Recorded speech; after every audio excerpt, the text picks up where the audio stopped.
बिस्मिल्लाहिर्रहमानिर्रहीम। अस्सलाम वालेकुम class, this is your chemistry teacher Hifza Tabassum. Fifth chapter हमने स्टार्ट किया हुआ था। ऑलमोस्ट इस मंथ का ये हमारा लास्ट लेक्चर है। इसके बाद इंशाल्लाह हम ईद के बाद कंटिन्यू करेंगे, बीच में ईद वेकेशन आ जाएंगी। फिफ्थ चैप्टर में आज हम पढ़ेंगे ब्लीचिंग पाउडर के बारे में। ब्लीचिंग पाउडर को मैन्युफैक्चर हम किस तरह से करते हैं। ब्लीचिंग पाउडर को मैन्युफैक्चर करने के दो तरीके हैं। एक है हेज़ेनक्लेवर्स मेथड जो कि ओल्ड मेथड है, और एक है बेकमैन्स मेथड जो कि मॉडर्न मेथड है। आजकल हम जो मेथड यूज़ करते हैं वो बेकमैन्स मेथड है। बेसिकली जो प्रिंसिपल होता है ब्लीचिंग पाउडर की मैन्युफैक्चरिंग का वो होता है action of chlorine on dry slaked lime. Dry slaked lime होता है हमारे पास calcium hydroxide CaOH taken twice. इस पे हम क्लोरीन का एक्शन करवाते हैं तो हमारे पास ब्लीचिंग पाउडर CaOCl बन जाता है। और इसको हम जिस भी मेथड से बनाएंगे, जो हमारा बेसिक प्रिंसिपल है, जो बेसिक रिएक्शन है, वो यही रहेगा। हेज़ेनक्लेवर्स मेथड की बात करें तो जिसका ऑपरेटर्स होता है वो 4 से 8 आयरन सिलेंडर्स के ऊपर मुश्तमिल होता है, जो कि एक दूसरे के ऊपर प्लेस की होती हैं हॉरिजेंटली। यानी कि हमारे पास 4 से 8 आयरन के सिलेंडर्स हैं जिनको हमने हॉरिजेंटली एक दूसरे के ऊपर प्लेस किया हुआ है। और ये सब सिलेंडर्स आपस में इंटरकनेक्टेड होते हैं, आपस में जुड़े होते हैं, और इनको हमने प्रोवाइड किया होता है विद स्टीरर। स्टीरर कहते हैं जैसे हम हांडी में चम्मच यूज़ करते हैं, उस तरह ही ऑपरेटर्स में जो हम चीज़ मिक्स करने के लिए यूज़ कर रहे होते हैं स्टीरर कहते हैं उसे। ग्लास स्टीरर भी होते हैं और अदर्स भी होते हैं। और ये लंबी सी एक रोड होती है जो हम स्टीर करने के लिए, मिक्सचर को घुमाने के लिए यूज़ करते हैं। Slaked lime CaOH taken twice को हम अपर सिलेंडर यानी कि ऊपर वाले सिलेंडर से ऐड करते हैं थ्रो आ हुपर। हुपर बिल्कुल आप इसकी एग्जांपल ऐसा समझ लें जैसे जब वो चूल्हा जलाया जाता है जिसमें लकड़ियाँ जलाई जाती हैं, तो उसकी आग को बढ़ाने के लिए एक वो फूकनी यूज़ की जाती है जिससे जो है वो फूंक मार के आग को हवा दी जाती है। उसी तरह का हुपर होता है जिसकी मदद से हम अपर सिलेंडर में स्लेट लाइन को ऐड करते हैं और फिर वो ट्रांसपोर्ट होता जाता है एक सिलेंडर से दूसरे सिलेंडर के पास। किस तरह से? रोटेटिंग स्टीरर की मदद से। ठीक है, रोटेटिंग स्टीरर वो स्टीरर जो घूम रहा होता है। ठीक है, अपर सिलेंडर से हमने स्लेट लाइन को ऐड करना है और वो ऊपर वाले सिलेंडर से नीचे वाले सिलेंडर्स के पास आता जाएगा विद रोटेटिंग स्टीरर्स। और हमने इसको ऐड किसकी मदद से किया है? हुपर की मदद से ऐड किया है। और क्लोरीन को हम लोएस्ट सिलेंडर से इंट्रोड्यूस करवाते हैं जो कि ऊपर की तरफ राइज करती है और स्लेट लाइन के साथ रिएक्ट करके ब्लीचिंग पाउडर बनाती है, जिसको हम कलेक्ट कर लेते हैं through the outlet in the lowest cylinder. सबसे नीचे वाले सिलेंडर के पास एक आउटलेट होता है, आउटलेट कहते हैं वो ओपनिंग जो बाहर की तरफ निकल रही होती है। ठीक है, वहाँ से इसको हम कलेक्ट कर लेते हैं। यानी कि हमने अपर सिलेंडर से स्लेट लाइन को इंट्रोड्यूस करवाया, लोएस्ट सिलेंडर से हमने क्लोरीन को इंट्रोड्यूस करवाया जिसने राइज अप होके रिएक्शन किया और हमारे पास ब्लीचिंग पाउडर बन गया, जिसको हमने लोएस्ट सिलेंडर के पास जो आउटलेट थी वहाँ से कलेक्ट कर लिया। ये था हमारे पास हेज़ेनक्लेवर्स मेथड जो कि एक ओल्ड मेथड है। अब हम प्रेफरेबली यूज़ नहीं करते। अब हम जो मेथड यूज़ करते हैं वो है बेकमैन्स मेथड। अच्छा, बेकमैन्स मेथड के ऑपरेटर्स को समझने के लिए इसकी डायग्राम भी दी गई है। डायग्राम को भी मैं एक्सप्लेन करूँगी, आपने भी इसको अच्छी तरह गौर से देख के समझना है। इसमें अगर हम देखें जनरल, हमारे पास कास्ट आयरन टावर होता है। ठीक है, एक कास्ट आयरन टावर है वर्टिकल जिसमें हॉरिजेंटल शेल्फ्स मौजूद हैं और हर शेल्फ के अंदर उन्होंने कहा एक रोटेटिंग रैक लगा हुआ है। रोटेटिंग रैक आपने अक्सर कभी देखा होगा, जो बड़े बड़े प्लाजाज होते हैं ना, वहाँ पे भी लगे होते हैं। जब उन्होंने कपड़े या जूते वगैरह लगाए होते हैं कि वो उसको ऐसे घुमाते हैं तो वो उसकी साइड चेंज हो जाती है। रैक की एग्जांपल आप इस तरह से ले लें कि आपके पास कोई स्टैंड है लंबा, एक वर्टिकल स्टैंड है और उस पर हॉरिजेंटल जो है वो शेल्फ्स बनी हुई हैं और उनमें रोटेटिंग रैक्स का मतलब ये है कि उसको हम घुमा सकते हैं। बेस्ट एग्जांपल इसके आप ये समझ लें, जो शॉपिंग मॉल्स में जिस पे उन्होंने बैग्स हैंग किए होते हैं, जो वो ऐसे से रोटेट कर रहे होते हैं, घूम रहे होते हैं, उस तरह का टावर होता है। उस पर हॉरिजॉन्टल शेल्फ्स होते हैं और रोटेटिंग रैक लगे होते हैं। ठीक है, पाउडर्ड स्लेट लाइन को हम ऊपर से इंट्रोड्यूस करवाते हैं और होपर की मदद से इंट्रोड्यूस करवाएंगे। और इसमें एडिशन क्या है कि हम कंप्रेस्ड एयर के साथ करवाते हैं। ठीक है, पाउडर्ड स्लेट लाइन को होपर की मदद से कंप्रेस्ड एयर के साथ इंट्रोड्यूस करवाते हैं और हॉट एयर और क्लोरीन के मिक्सचर को हम टावर की बेस से इंट्रोड्यूस करवाते हैं। अब स्लेट लाइन आ रहा है ऊपर से और हमने पढ़ा जो शेल्फ्स हैं उनके पास क्या है, वो रोटेटिंग रैक्स हैं। वो रोटेटिंग रैक्स क्या करते हैं, स्लेट लाइन को नीचे की तरफ भेजते हैं और जो नीचे से हमने क्लोरीन इंट्रोड्यूस करवाई थी वो ऊपर की तरफ जा रही होती है। वो दोनों आपस में रिएक्शन करते हैं और हमारे पास ब्लीचिंग पाउडर बन जाता है, जिसको हम कलेक्ट कर लेते हैं at the bottom of the tower. यहाँ से आपको अच्छी एग्जांपल समझ आएगी।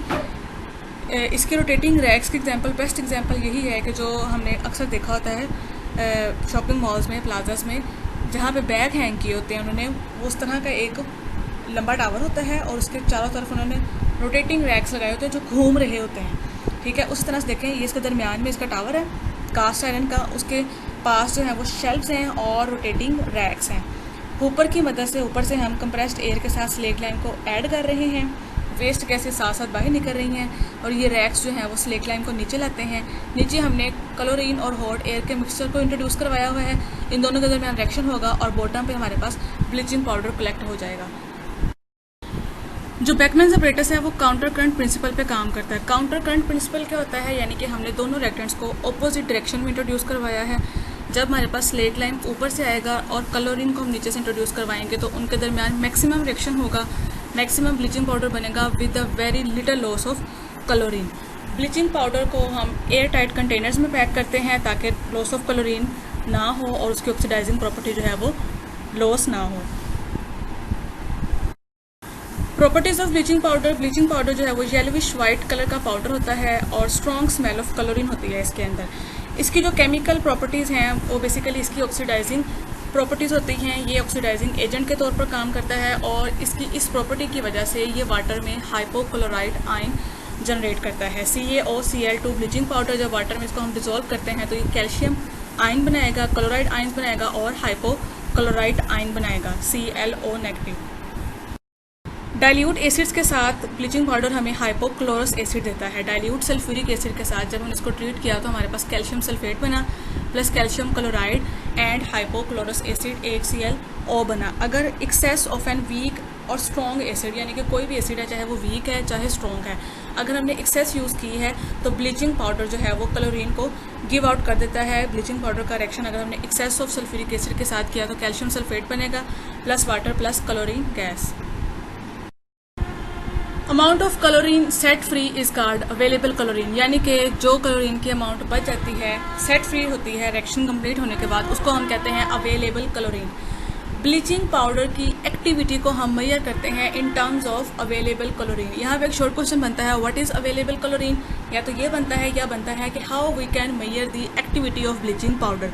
तो ब्लीचिंग पाउडर की एक्टिविटी को हम अवेलेबल क्लोरीन के टर्म्स में जो है वो मेजर करते हैं और ये बेसिकली क्या होती है, एवरेज परसेंटेज होती है अवेलेबल क्लोरीन की ब्लीचिंग पाउडर के अंदर। और अवेलेबल क्लोरीन क्या है, वो क्लोरीन जो कि सेट फ्री है, जो कि बच गई है, उसको हम कहते हैं अवेलेबल क्लोरीन। और उसकी जो एवरेज परसेंटेज होती है वो हमें बताती है ब्लीचिंग पाउडर की एक्टिविटी के बारे में। और कॉमनली जो ब्लीचिंग पाउडर के अंदर परसेंटेज होती है अवेलेबल क्लोरीन की वो होती है 35 to 40%। Bleaching action of bleaching powder is due to its oxidative character. ये हमने बहुत पहले भी पढ़ा था जब हम क्लोरीन के बारे में पढ़ रहे थे।